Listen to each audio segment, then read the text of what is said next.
Hey ladies and gentlemen, this is Carmine Sabia for Explain America, and things are getting really intense and scary in Europe. Before we get started, please make sure you like, comment, share, and subscribe. Those little things really help us out, and they help our channel continue to grow. And if you're not watching us on YouTube, please check that address in the lower right-hand corner. It's youtube.com/@explainamerica. And when you get there, please hit subscribe absolutely free. It really helps us out.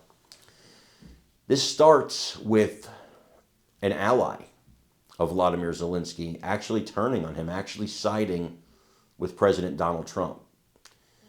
And I'll get to that in just a second, but I want to tell you what happened right before I shot this video. Right before I shot this video, Prime Minister Starmer of the United Kingdom suggested not only would the United Kingdom back Ukraine with money, very little money compared to what the United States has given, very little, but they're willing to send troops, they're willing to send boots on the ground. I want you to understand what we're talking about here. I can't say the words because they get censored on here, but I will say we're tiptoeing on the line of WW3. We are tiptoeing on the line of a worldwide conflict. Okay? I can't spell it out for you any more than that without saying the words that I'm not allowed to say. We are dangerously close. When England's boots get on the ground, we are dangerously close. And let's say a rogue missile happens to strike a NATO country, okay, by accident, right? Because I'm totally waiting for that to happen and then say, well, you got to invoke Article 5. Now the United States has to fight. Totally waiting for that false flag to happen. I'm sorry, did I say false flag? I mean accident. Totally waiting for that to happen.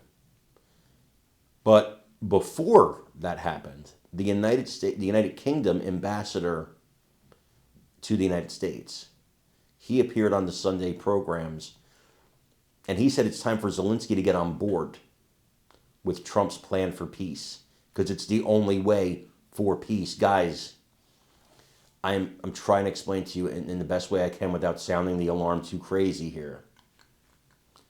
If Donald Trump doesn't get his way here, we could be in serious trouble as a global society.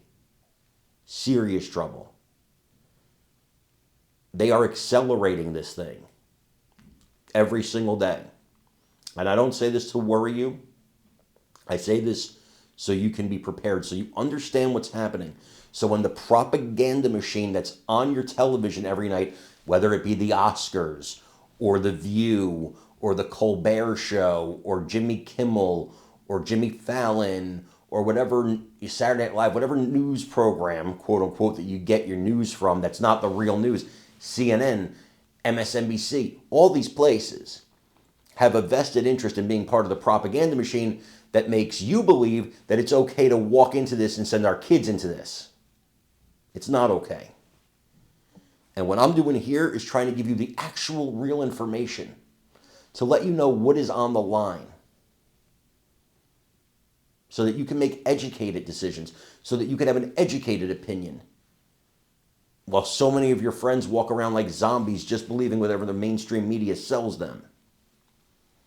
Ukraine is a corrupt country. It's a deeply corrupt country. Everybody on the planet Earth knew it until we found a way to use the Ukraine to get a proxy war going with Russia, which is what we really wanted all along. They're a puppet. Ukraine is being used. Their people are being used. I can't even get into the details here. I really can't. But this is bad.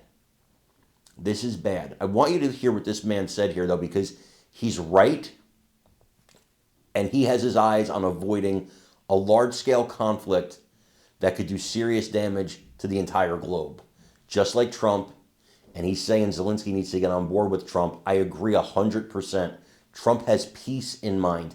Peace. And that is what we need now. I want you to watch this video and let me know what you think in the comments. You just heard Secretary Rubio there. Your response? My response is that we need a very radical reset, as you say in the caption behind you. And the reset has to consist of the United States and Ukraine getting back on the same page, and President Zelensky giving his unequivocal backing to the initiative that President Trump is taking to end the war and to bring a just and lasting peace to Ukraine. And the Europeans, George, too, they need to back the calls for a ceasefire. And by the way, I think that Ukraine should be the first to commit to a ceasefire and defy the Russians to follow. And then as part of the unfolding plan for this negotiation, the Europeans and perhaps some other countries too have got to consider how they are going to put forces on the ground to play their part in providing enduring security and deterrence for Ukraine. Now, that's the reset that we're looking for. That's what the British Prime Minister is working for in his meeting in London today.